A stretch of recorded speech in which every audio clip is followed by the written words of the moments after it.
What treatment does Social Security expect to see in your medical records if you have sciatica?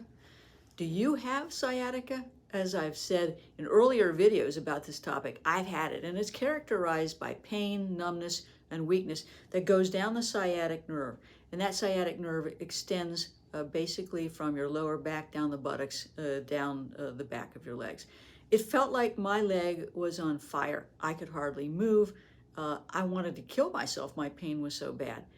Now, sciatica can be the basis of a Social Security disability claim, but the Social Security Administration is going to get your medical records and review your medical records to see whether or not at step 3 you meet a medical listing, whether or not your sciatica prevents you, if you don't meet that listing, from going back to your past relevant work at step 4, and at step 5, whether you can do other work in the mythical, not real world national economy. Now, one of the most common causes of sciatica can be a herniated disc, it can be a bulging disc, it can be degenerative changes, it can be spondylolisthesis, it could be piriformis syndrome. There are a number of causes for sciatica, and the Social Security Administration, in reviewing your medical records, wants to understand what the cause is of your sciatica. But they're also going to want to understand your symptoms and functionality.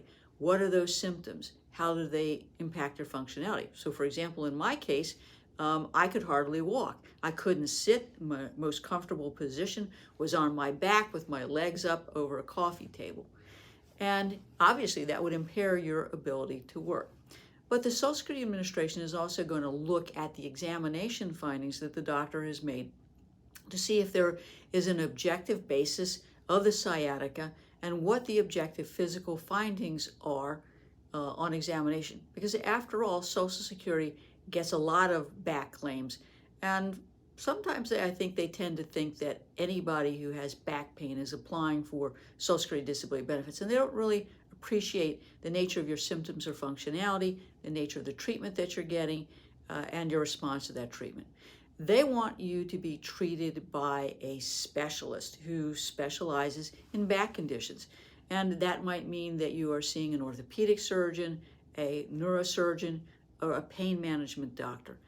They want to see not only, as I've said, the cause of the herniated disc, but the nature of the treatment that you're getting from a specialist and your response to that treatment.